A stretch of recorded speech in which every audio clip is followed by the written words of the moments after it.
अडानी पर हमला भारत पर हमला है। अब अडानी का नाम मैं भारत माता रख दूं, आज से हिंदुस्तान रख दूं, आर्यभट्ट रख दूं, क्योंकि जो अडानी का यार है वो देश का गद्दार है। ये कहता हूँ अटल की गलती, मोदी का सुधार, और पेंशन दे दो ये सरकार। शुरुआत है, पूरा देश बाकी है, अभी तो ये झांकी है, पूरा हिंदुस्तान बाकी है। कहते हैं कि देश को 4 लोग चला रहे, 2 बेच रहे हैं और 2 खरीद रहे हैं। ये कौन है जो अडानी के साथ खड़ा हुआ है? ये अडानी किसका लल्ला है? उसकी संपत्तियां डूब रही है, ये जांच का विषय है। लेकिन अगर अडानी देश छोड़कर भाग गया, ये मोदी का विषय होगा। नमस्कार, मैं जून में से इस वक्त हम लोग जंतर मंतर पे है। पुराना पेंशन स्कीम को लगातार लागू करने के लिए ये लोग लगातार प्रदर्शन कर रहे हैं, लेकिन 2024 में क्या मुद्दा बनेगी, क्योंकि यही विपक्ष ने मुद्दा तो बनाया है और जनता के लिए भी मुद्दा है, लेकिन क्या कुछ होने वाला है यही जानने के लिए हम लोग यहाँ पहुंचे हैं। जब नेताओं के लिए सब कुछ फ्री है तो यही जानना है, ऊपर से पेंशन भी मिलते हैं। ऐसा एक बार जीते, 2 बार जीते, कितने बार भी जीते, उनके लिए लगातार पेंशन उनका लगता रहता है। लेकिन जो हमारी जो कर्मचारी है उनका पेंशन बंद है और न्यू पेंशन स्कीम लागू कर दिया गया। तो उसी के लिए ये लोग यहाँ पर प्रोटेस्ट में आए हैं। तो हमारे साथ संदीप जी है जो लगातार बहुत बढ़िया बोलते हैं और लगातार सरकार के ऊपर भी हमलावर रहते हैं। चलिए हम लोग बात करते हैं। सर, बहुत बहुत स्वागत है आपका। थैंक यू बहन जी, थैंक यू। तो क्या है सर, 2024 की मुद्दा बनेगी क्या ये? जो 9 पेंशन डकार रहे, आज जंतर मंतर से हम उन्हें ललकार रहे। ये रहा संसद, ये रहा जंतर मंतर, 500 मीटर की दूरी नहीं है। वहां बैठा हुआ एक एक मंत्री, एक एक सांसद 9 बार की पेंशन ले रहा है। और जिन लोगों ने उन्हें पढ़ाया है, जिन लोगों ने उनका घर बनाया है, जो उनकी गाड़ियां चलाते हैं, जो उनके बच्चों का भाग्य बनाते हैं, उनकी पेंशन को छीन कर 9 बार ले रहे। इन्हें शर्म आनी चाहिए। एक गलती अटल ने की थी, मैं कहता हूँ अटल की गलती, मोदी का सुधार, और पेंशन दे दो ये सरकार। पेंशन दे दो हमारी, हम मजदूर हैं, मजबूर मत करो। कहते हैं ना, लोक राज लोक लाज से चलता है। अगर आपकी आंखों में हमारे लिए लाज नहीं होगा, शर्म नहीं होगा, तो हमें भी आपके लिए जरा सा न शर्म होगा, न दया होगी, न हिचक होगी। हम आपको बदल देंगे।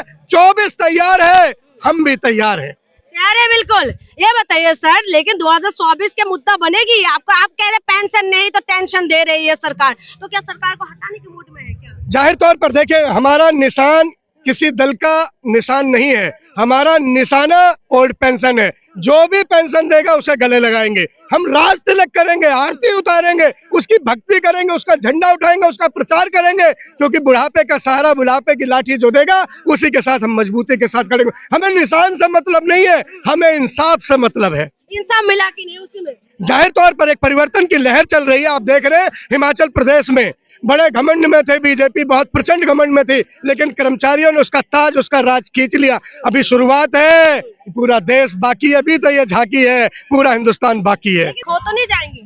मैं कहता हूं कि जो अडानी का यार है वो देश का गद्दार है। ये तिरंगा ओढ़कर देश को लूटने वालों के साथ आज कौन खड़ा है? मैं कहता हूं अडानी ने देश के साथ धोखा किया है, उसकी संपत्तियां डूब रही है, ये जांच का विषय है। लेकिन अगर अडानी देश छोड़कर भाग गया, ये मोदी का विषय होगा। वो महात्मा गांधी जिसकी जमीन से राष्ट्रपति बापू आए, वो सरदार पटेल जिस जमीन से आए, आज क्या हो रहा है कि वहां हर्षद मेहता रिटर्न हो रहा है, 2 रुपए का शेयर 2000 में बिक रहा है। ये क्या हो रहा है? वहां से मेहुल चौकसी निकलता है, वहां से नीरव मोदी निकलता है, वहां से लुटेरे निकलने लगे।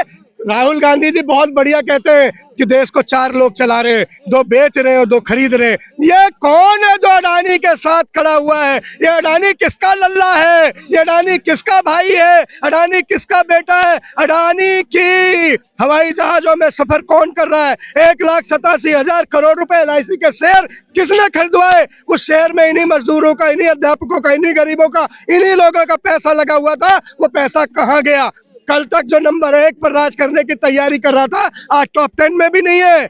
अडानी देश छोड़कर भागेगा। मोदी जी टॉप 10 पे आ गए। इस बात की मुबारकबाद दे या शर्म करें हम कि लुटेरा फिर से 10 में आ गया है। ये 10 नंबर ही हो गया है। इस पर हमें फक्र करना चाहिए, शर्म करना चाहिए। मोदी जी, पासपोर्ट अगर जब्त नहीं हुआ तो वोट बैंक जब्त हो जाएगा आपका। हिंदुस्तान मानता है इस बात। ये भी कहा है कि अडानी पर हमला भारत पर हमला है। अब अडानी का नाम मैं भारत माता रख दूं, आज से हिंदुस्तान रख दूं, आर्यभट्ट रख दूं, या उसे रख दूं कि चाणक्य का बच्चा है। क्या है अडानी, क्या है अंबानी? अंबानी और अडानी का हिंदुस्तान नहीं है। ये हिंदुस्तान है शहीद भगत सिंह का, ये हिंदुस्तान है बाबा साहब अम्बेडकर का, ये हिंदुस्तान है पंडित नेहरू का।